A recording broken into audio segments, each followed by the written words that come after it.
أعوذ بالله من الشيطان الرجيم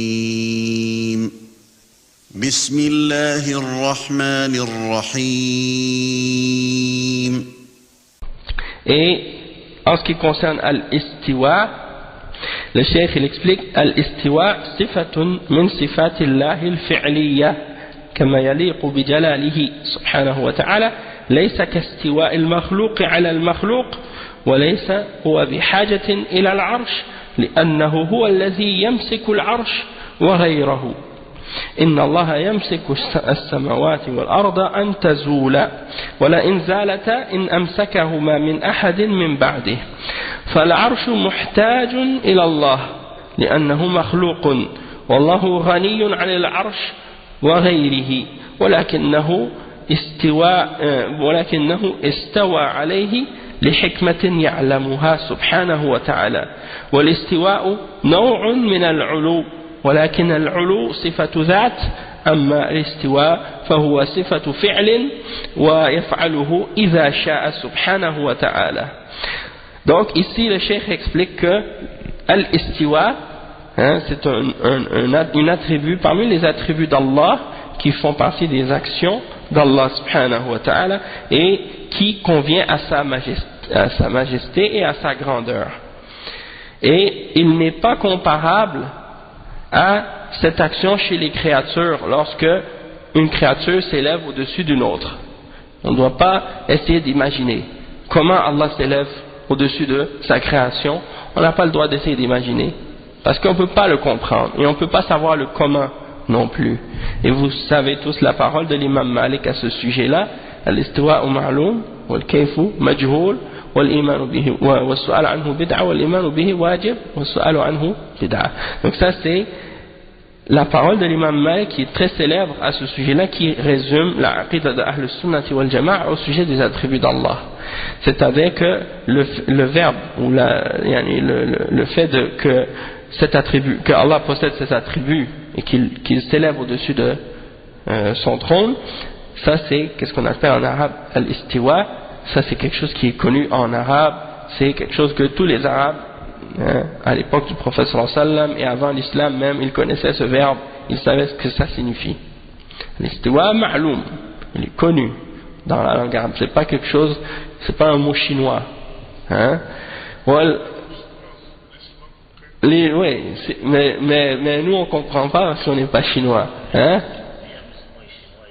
Oui, eux ils allaient pas comprendre. Mais disons que c'est pas un mot inconnu pour les hommes. D'accord? C'est un mot que les Arabes comprennent dans leur langue à eux. Wal kayfu majhul. Et dans d'autres narrations c'est dit wal kayfu ghayr ma'qul. Dans d'autres narrations wal kayf ghayr ma'qul. Donc ça veut dire le comment, on peut pas le comprendre.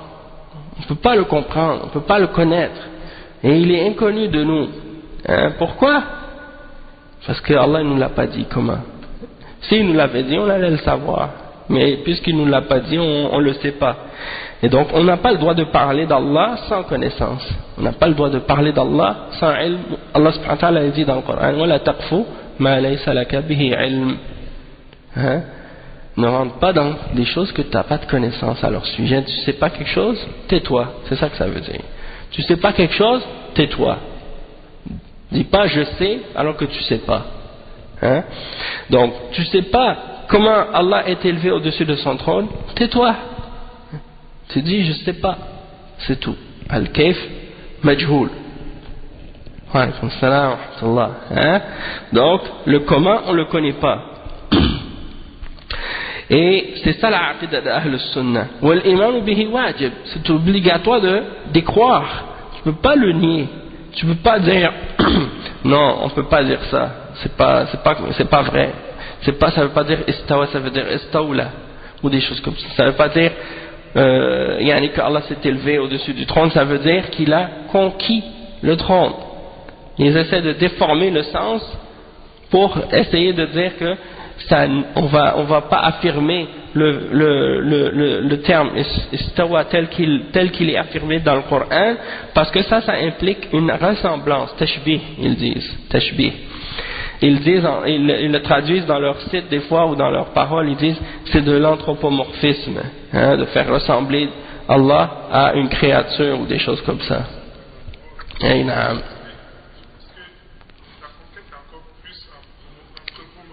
Exactement. Exactement. Exactement. Donc ça implique quoi? Que si on dit que si on dit que istawa ça veut dire conquérir, donc ça voudrait dire que Allah a conquis le trône. Ça implique quelque chose de plus grave que ce qu'ils essayaient ou ce qu'ils s'imaginaient vouloir s'enfuir, de la chose de laquelle ils voulaient s'enfuir. C'est-à-dire ça impliquerait qu'il y a quelqu'un qui avait le trône avant Allah, puis qu'Allah l'a conquis et qu'il a pris le dessus sur lui. Donc Allah il a des rivales, des rivaux, il a des opposants qui auraient le trône avant lui. Et ça c'est haram de croire ça, et c'est grave, c'est une insulte de dire ça à propos d'Allah subhanahu wa ta'ala. Et donc c'est pour cette raison-là que nous on leur dit, vous n'avez pas besoin d'inventer des trucs là, de déformer les attributs d'Allah, de changer leur signification, d'essayer de leur donner un autre sens pour essayer de vous enfuir de quelque chose que vous imaginez qui n'a aucune réalité, qui n'existe que dans l'illusion de votre esprit. Puisque quand on dit qu'Allah est au-dessus de son trône et qu'il s'est élevé, il n'y a pas de tashbih. Allah il dit dans le Coran, Laysa kamithlihi shay'un wa huwa as-sami'ul basir. Il n'y a rien qui lui ressemble, et il est l'audient et le voyant. Donc tu l'affirmes l'attribut, mais tu nies la ressemblance. Il n'y a pas de ressemblance entre Allah et sa création. Et ça c'est la aqidah des salaf. Tandis que la aqidah des gens de bid'a, c'est de nier les attributs d'Allah et de dire non, il ne faut pas dire ça. Ils disent non, il ne faut pas dire ça, ça implique de l'anthropomorphisme ou du tashbih ou des choses comme ça. Donc nous on dit, ils disent aux gens de Ahl Sunnah, vous quand vous dites que Allah est au-dessus de son trône, vous êtes des anthropomorphistes, vous avez fait du tashbih. On leur dit où est-ce qu'il est le tashbih? Le tashbih il est dans votre tête, à vous. Parce que c'est qui est-ce qui a dit qu'il est au-dessus de son trône? C'est qui l'a inventé? C'est qui l'a dit ça? Est-ce qu'il y a quelqu'un qui a inventé ça? Est-ce que c'est nous-mêmes qu'on a inventé cette parole? Est-ce que c'est nous qui l'avons inventé de notre propre tête? Qu'on est sorti avec ça, puis qu'on a voulu dire ça à propos d'Allah, sans preuve? C'est Allah qui l'a dit lui-même. Donc si vous êtes en train de dire que Allah est au-dessus de son trône, que ça c'est du tashbih, quand il dit Ar-Rahmanu ala al-arsh istawa thumma istawa ala al-arsh, si vous dites que ça c'est du tashbih, alors vous êtes en train de dire que celui qui fait l'anthropomorphisme c'est Allah. Vous êtes en train d'accuser Allah subhanahu wa ta'ala. Et Allah subhanahu wa ta'ala, ça implique quoi aussi également quand vous dites ça de lui, quand vous essayez de nier al-istiwa, ça veut dire également que vous êtes en train de dire que vous connaissez mieux Allah que Allah se connaît lui-même, et que vous savez mieux comment parler à propos d'Allah que Allah sait comment parler de lui-même. Et comme si vous êtes en train de vous objecter à Allah subhanahu wa ta'ala, et vous êtes en train de dire à votre créateur, non Allah, il ne faut pas que tu dises à propos de toi-même que tu es au-dessus de ton trône, parce que ça ne te convient pas. Tu dois dire à propos de toi-même que tu as conquis le trône à la place pour être exempt de toute imperfection ou des choses de ce genre. Et ça c'est de l'insolence, et ça c'est de l'insolence absolue, que la créature veuille imposer sa propre façon, sa propre croyance ou sa propre idée sur ce que Allah a révélé, et s'objecter au Créateur dans sa façon de se décrire lui-même. Ça c'est le comble de l'insolence et du manque de respect envers Allah subhanahu wa ta'ala. Donc les gens de bid'a, parmi les Jahmiya et les Mu'tazila et les Asha'ira et les Maturidiyya qui nient Allah tel qu'il s'est décrit lui-même et qui refusent de lui attribuer ce qu'il s'est attribué lui-même, comme al-istiwa, c'est des gens de l'insolence, des gens de l'arrogance et de l'égarement. D'accord? Donc, on affirme cet attribut-là à Allah subhanahu wa ta'ala tel qu'elle lui convient. On n'essaie pas de l'imaginer. On n'essaie pas de savoir comment. Hein? Et le cheikh, il dit qu'il faut être certain que cette élévation d'Allah subhanahu wa ta'ala au-dessus de son trône, elle n'est pas comparable à ce qu'une créature fait lorsqu'elle s'élève au-dessus d'une autre créature. Comme si tu ne peux pas comparer Allah lorsqu'il s'élève au-dessus de sa créature, de son trône, à un être humain lorsqu'il s'élève sur un trône.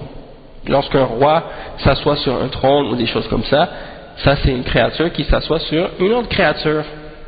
Mais Allah, quand il s'élève sur son trône, tu ne peux pas savoir comment, et tu ne peux pas l'imaginer non plus. Hein? C'est seulement Allah subhanahu wa ta'ala qui sait comment il le fait. Hein? Donc, il y a des gens qui vont commencer à essayer de poser plein de questions à ce sujet-là.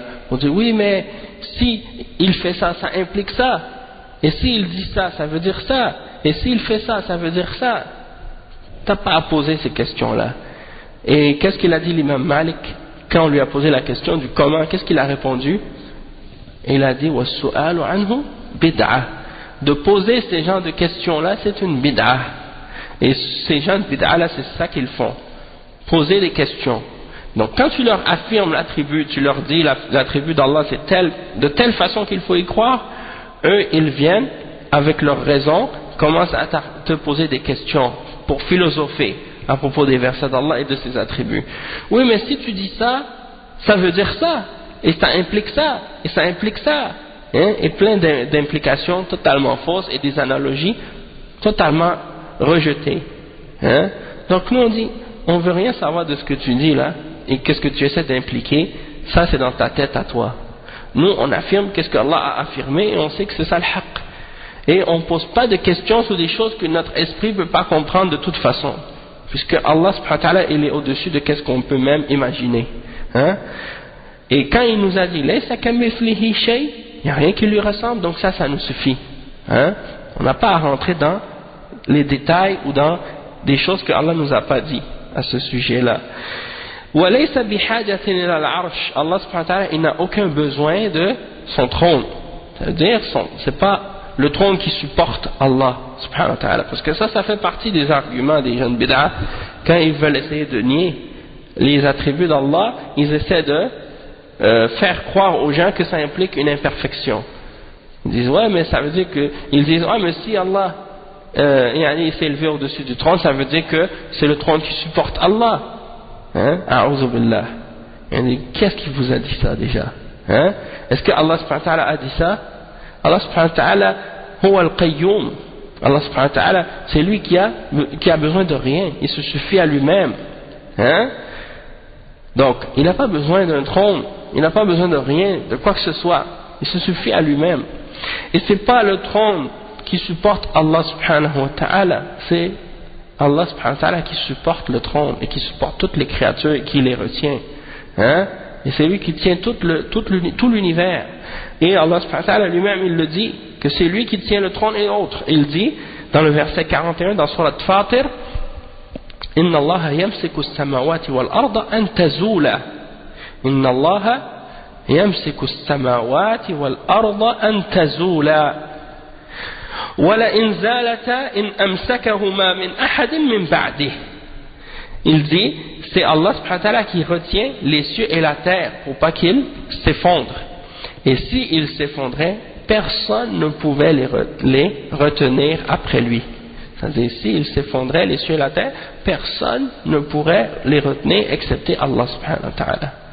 Donc, le cheikh dit, فَالْعَرْشُ مُحْتَاجٌ إِلَى اللَّهِ لأنه مخلوق والله غني عن العرش وعن غيره ولكن استوى عليه لحكمة يعلمها سبحانه وتعالى. Donc le trône, c'est le trône qui a besoin d'Allah subhanahu wa ta'ala. Et pourquoi? Parce que le trône c'est une créature, elle est créée, donc elle a besoin d'Allah. Il a besoin d'Allah. Et Allah, lui, il est Ghani. Huwa al-Ghani. Il est le riche, dans le sens il se suffit à lui-même, il n'a besoin de rien. Hein? Il est tellement riche qu'il n'a besoin de rien. Hein? Il n'a pas besoin d'une créature. Il n'a pas besoin de quoi que ce soit. Hein? Il n'a pas besoin du trône, il n'a pas besoin d'autre chose que le trône non plus. Hein? Mais il s'est élevé sur le trône pour une sagesse que lui seul connaît. والاستواء نوع من العلو والاستواء نوع من العلو, c'est-à-dire que le fait que Allah subhanahu wa ta'ala se soit élevé au-dessus de son trône, ça fait partie de al-ulu. Al-ulu, ça veut dire quoi? Ça veut dire la transcendance d'Allah subhanahu wa ta'ala, dans le sens que Allah est au-dessus de tout. Et donc al-istiwa, ça rentre dans al-ulu. Quand on dit que un des noms d'Allah c'est Al-Ali, Al-Ali, Al-A'la, ça c'est un autre nom d'Allah. Al-A'la, ça veut dire le plus haut. Et Al-Ali, ça veut dire le très haut. Donc ça fait partie des noms d'Allah subhanahu wa ta'ala. Le très haut et le plus haut. Et ça veut dire quoi? Ça veut dire qu'il est plus haut et élevé, comme le cheikh il le dit.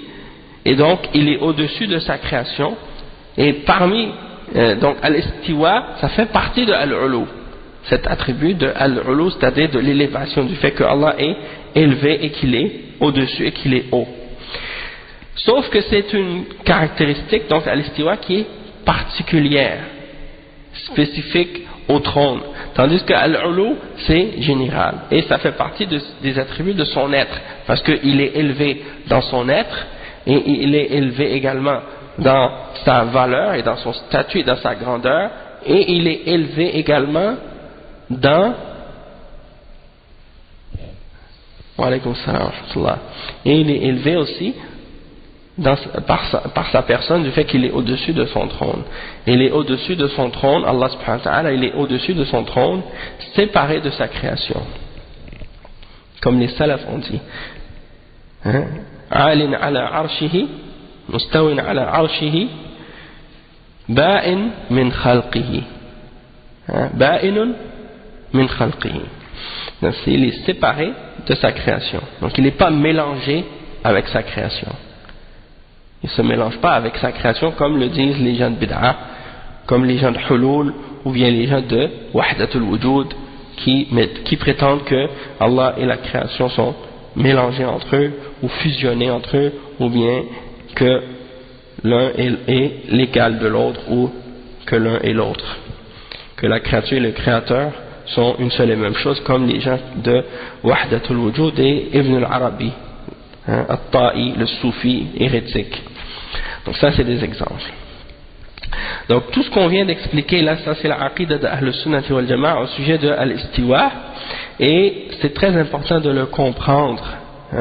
C'est très important de le comprendre et de comprendre cet aspect-là de la aqida, parce qu'il y a des gens de bid'a qui ont dévié, comme on a dit à ce sujet-là, et maintenant ils propagent cette aqida. Ils propagent la aqida des Ash'ari un peu partout dans les pays musulmans, et même ici il y a des gens qui commencent à faire cette da'wa, et en Europe aussi, et ils se basent sur la réputation de certaines écoles parfois pour le faire. Donc comme par exemple ils vont dire bon, telle ou telle aqida, par exemple la aqida ash'ariyya, elle est enseignée à telle ou telle école, comme par exemple Al-Azhar, ou bien une autre jami'a comme ça dans un pays musulman, une université dans un pays musulman qui est basée sur la aqida ash'ariyya. Ils disent bon, ça c'est l'exemple, c'est comme la aqida qui est enseignée là-bas, comme si c'était un sceau ou une preuve de crédibilité, ou une preuve que cette aqida elle est valable ou elle est bonne. Alors que non. Pour qu'une aqida soit bonne et qu'elle soit valable, il faut qu'elle soit en accord avec le Coran et la Sunna, et en accord avec la compréhension des salaf as-salih. C'est ça qui détermine si cette aqida elle est bonne et elle est valable. Alors que la aqida ash'ari, elle n'a pas été connue ni propagée avant le 5e siècle de l'histoire islamique. Avant ça, elle n'était pas connue ni propagée. Et l'imam Abu al-Hasan al-Ash'ari, à qui on attribue cette aqidah-là, il est né en quelle année? 260. 260 Hijri. 260. Ça veut dire quoi ça? Ça veut dire avant lui, il y a beaucoup de monde qui sont morts parmi les grands imams de l'islam, en commençant par les Sahaba et les Tabi'in et les Tabi'in, hein, qui n'ont jamais connu la aqidah de Abu al-Hasan al-Ash'ari. Et non seulement ça, quand on dit en l'an 260 qu'il est né, dites-vous qu'il a passé 40 ans de sa vie dans la secte des Mu'tazila. 40 ans, ça veut dire il a pas quitté, il a été dans une secte qui est une secte déviée qui nie les attributs d'Allah et les noms d'Allah, qui nie plutôt les attributs d'Allah, qui affirme les noms mais qui nie les attributs. Et il est resté dans cette secte pendant 40 ans, la secte des Mu'tazila. Hein? Donc ça veut dire que jusqu'à l'an 300, il était encore dans l'égarement. De l'an 260 jusqu'à l'an 300, il était pas encore sorti de cette secte. Puis, on dit qu'il a quitté la secte des Mu'tazila en l'an 300 et qu'il a adopté une nouvelle aqidah, qui est la aqidah qu'on appelle al-Kullabiyya, qui est en fait la aqidah des gens de Kalam, al-Mutakallimun, des gens qui affirment une partie des attributs mais qui nient le reste. Ils affirment 7 attributs d'Allah, puis ils nient les autres. Ils vont affirmer par exemple la vue, al-Basar, al-Sam', al-Irada, la volonté, l'ouïe. Ils vont affirmer al-Qudra, la capacité, al-Kalam, la parole, mais d'une certaine façon. Donc ils affirment ces attributs-là de façon, en apparence, ils les affirment, mais en réalité, ils ne les affirment pas correctement.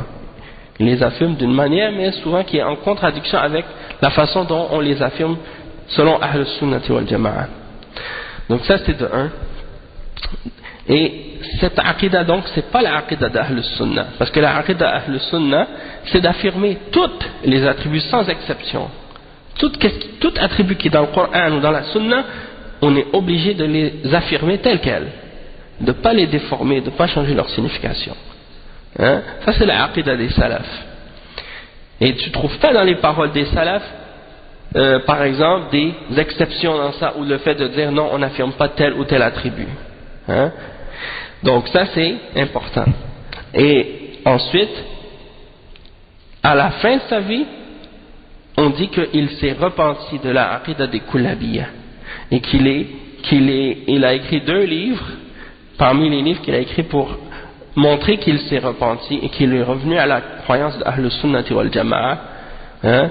C'est le livre Al-Ibana an Usul al-Diyana et un autre livre qu'on appelle Maqalat al-Islamiyyin. Al-Ibana an Usul al-Diyana et un autre livre qui s'appelle Maqalat al-Islamiyyin.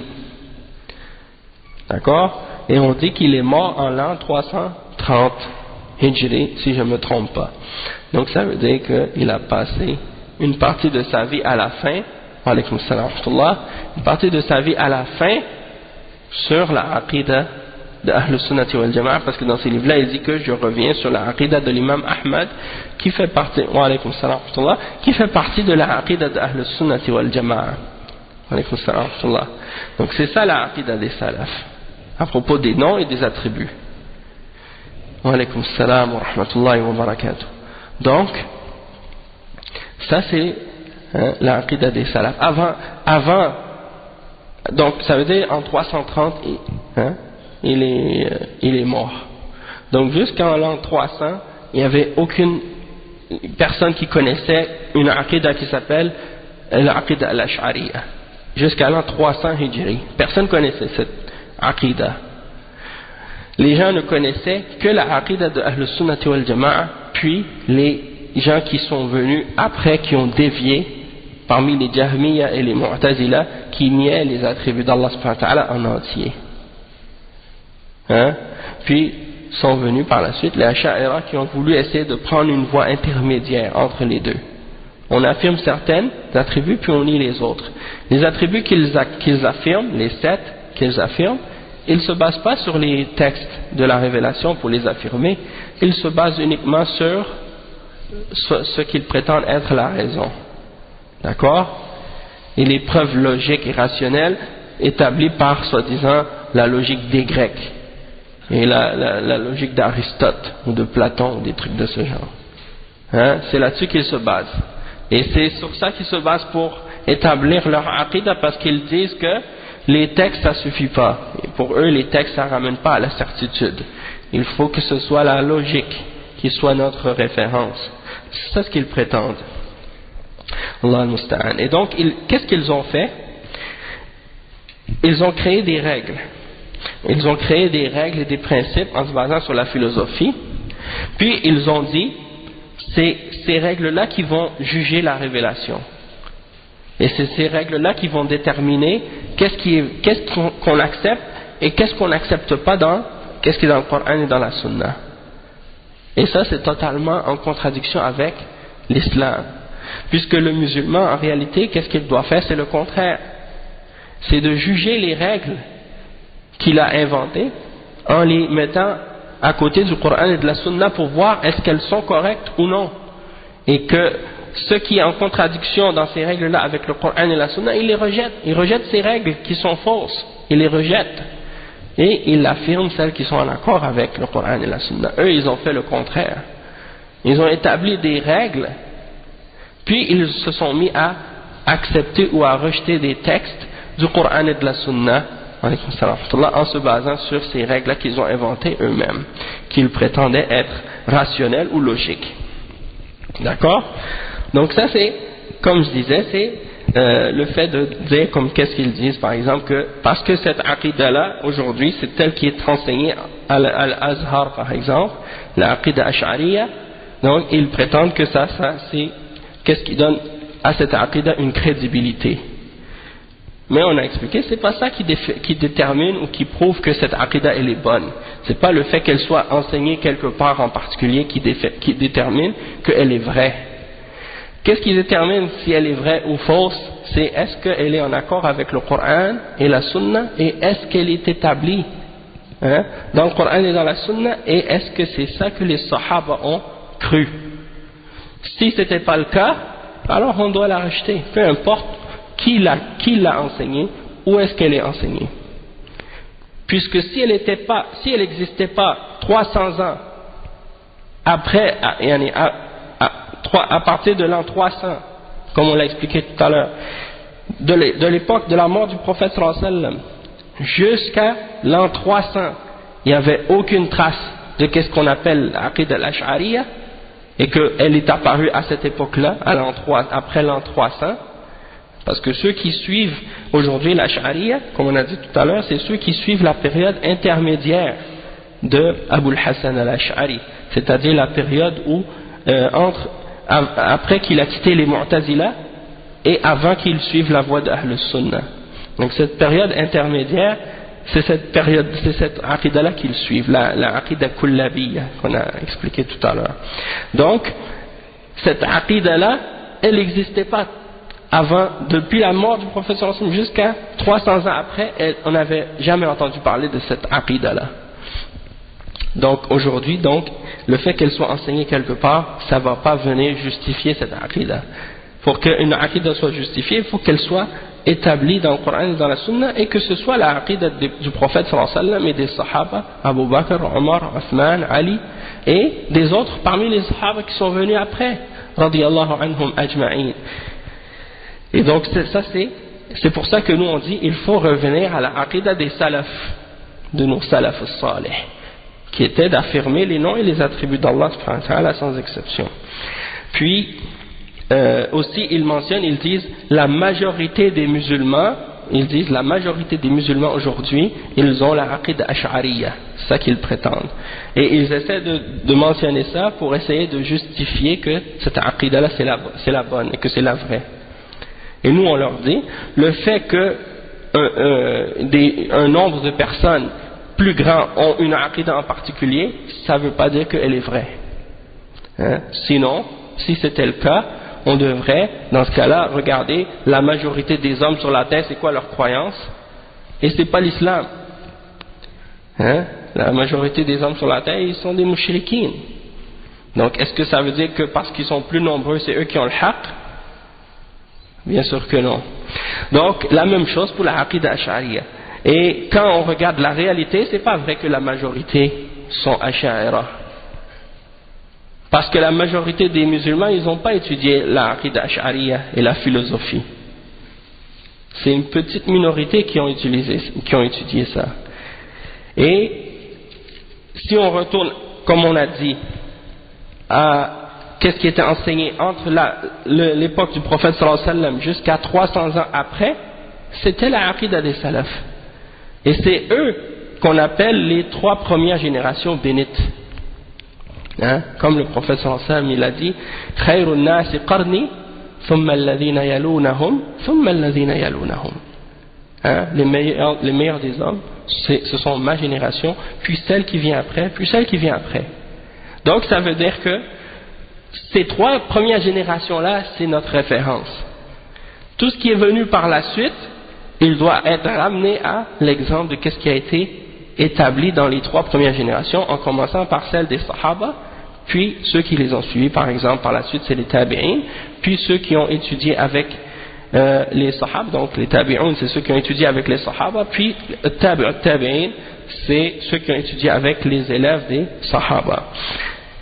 Ça, c'est notre référence. Et la majorité d'entre eux, ils étaient tous sur la aqidah sur laquelle le prophète sallallahu alayhi wa sallam a laissé ses Sahaba. Et c'est ça notre référence. Donc, si par la suite, des musulmans, par exemple, ont dévié de cette aqidah et qui sont tombés dans une des sectes, parmi les sectes d'égarement, eh bien, c'est pas, même s'ils sont plus nombreux, ça ne veut pas dire que c'est eux qui sont sur le haqq. Hein? Donc, il ne faut pas se laisser tromper par le nombre. Donc c'est ça. Donc, de toute façon, alhamdulillah, comme on a expliqué, on va s'arrêter avec ça pour aujourd'hui, Inch'Allah. Puis on expliquera la suite du verset au prochain cours, Inch'Allah. Mais je voulais me concentrer plus sur cet aspect de l'aqida qui est Tawhid al-Asma wa Sifat et la croyance en les attributs d'Allah subhanahu wa ta'ala aujourd'hui, parce qu'il y a beaucoup de gens aujourd'hui qui jettent des shubuhat à ce sujet-là. Puis c'est très important donc de pouvoir savoir en fait quelle est la réalité et la vérité à ce sujet pour éviter de tomber dans les égarements là-dessus. سبحانك اللهم وبحمدك أشهد أن لا إله إلا أنت أستغفرك وأتوب إليك بارك الله فيكم وجزاكم الله خيرا والسلام عليكم ورحمة الله وبركاته.